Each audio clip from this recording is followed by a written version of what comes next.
about the process as it took place in Iraq. And some of this had been stressed by other interpreters, but in my defense, at least, I can say that I stressed almost all of them from the beginning of my writings on the subject.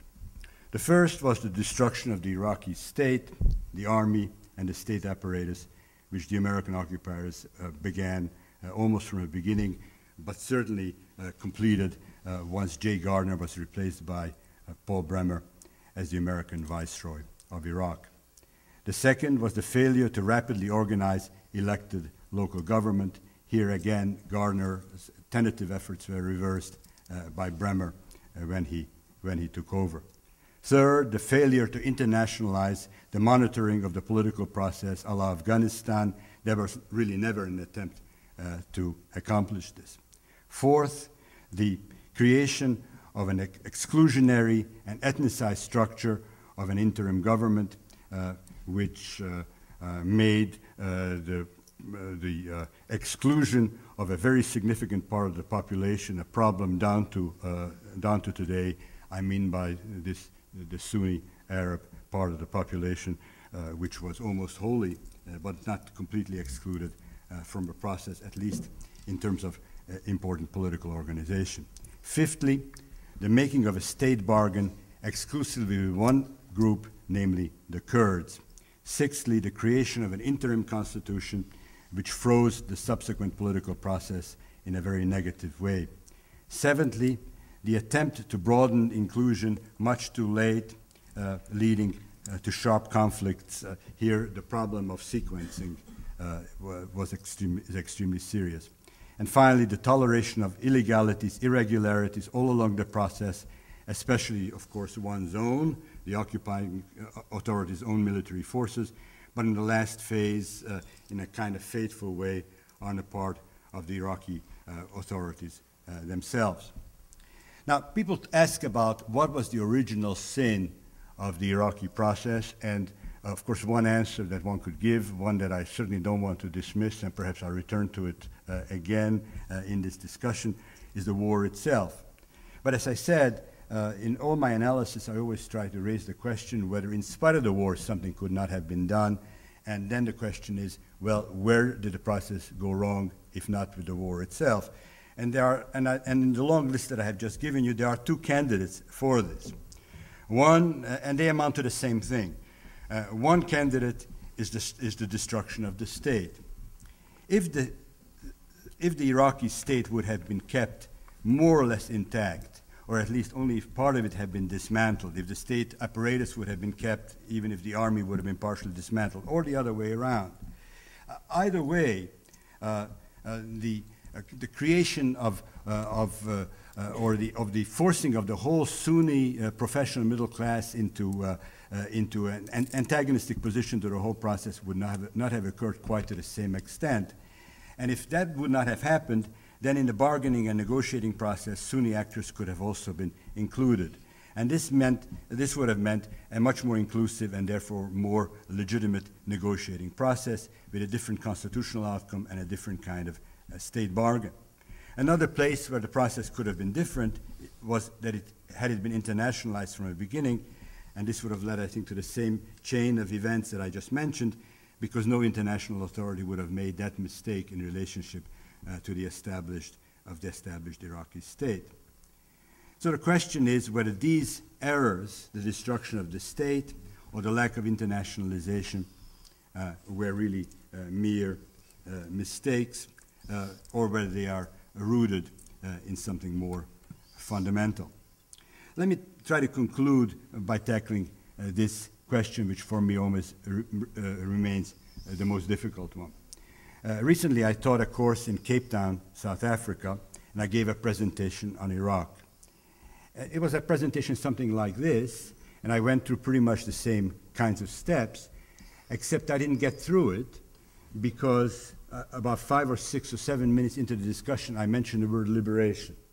And when I mentioned that word, almost all the students in the group, about 40 from different African countries, including from South Africa, immediately attacked me.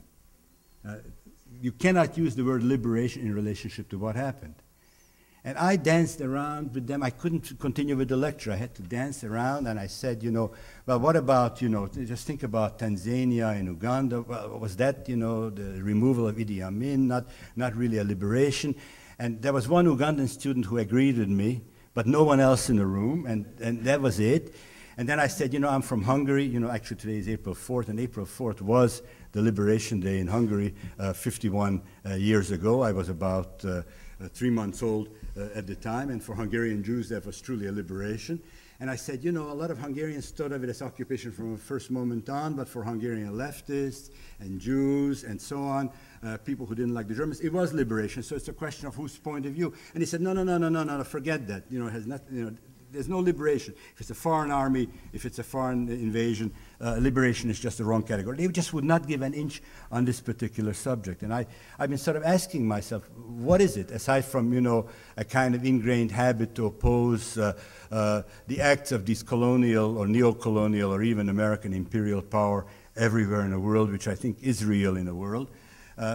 Is there something theoretical? Is there some kind of serious issue at stake that they could not see this matter? Because after all, I mean, it is a hideous dictatorship. To get rid of Saddam in itself is a good thing. How can, you know, one not see that, or Idi Amin for that matter, or Pol Pot in the case of the Vietnamese?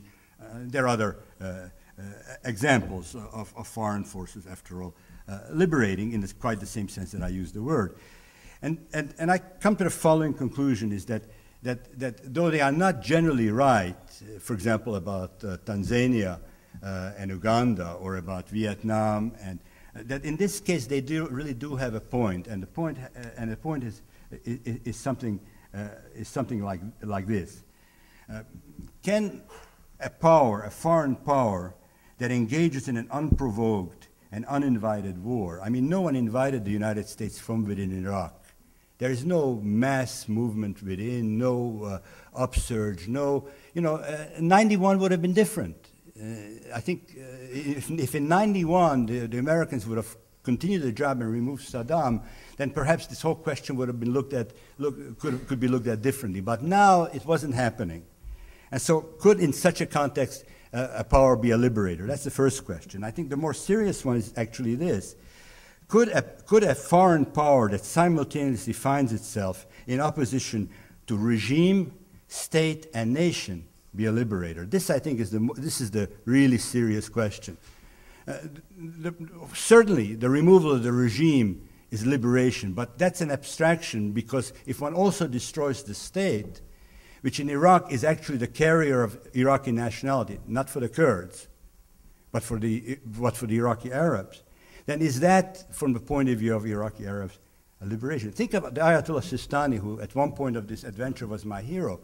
The Ayatollah Sistani was liberated by all reasonable criteria in March or April, whenever the American troops got to, well, he was in Najaf, so they got to Najaf already earlier than the liberation of Baghdad. I still use the word liberation, you see. Well, the Ayatollah Sistani will not see an American. He will not see an American politician. He will not see an American ambassador. He will see Brahimi. He will see UN officials, but he will not see Americans. To him, in spite of all that, it is just because this, from a national point of view, the Americans represent him humiliation and occupation, and he can't accept what very abstractly may be true, but in fact in this situation is not true, because it is a simultaneous destruction of the foundation of a nationality and the removal of the regime. And when that happens, all the other things I talked about begin to happen, because whom can you trust in such a situation? Whom can you trust in such a situation?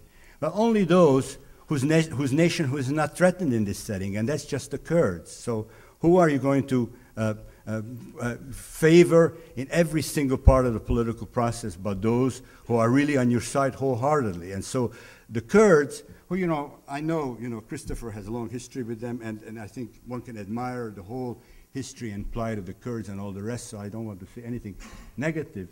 But in this situation, the bargain that was given to the Kurds made the solution of the constitutional problem in Iraq absolutely impossible. But the Americans gave that deal to the Kurds because the Kurds were the only ones they could trust, because the Kurds were the only ones that they actually liberated. Thank you very much.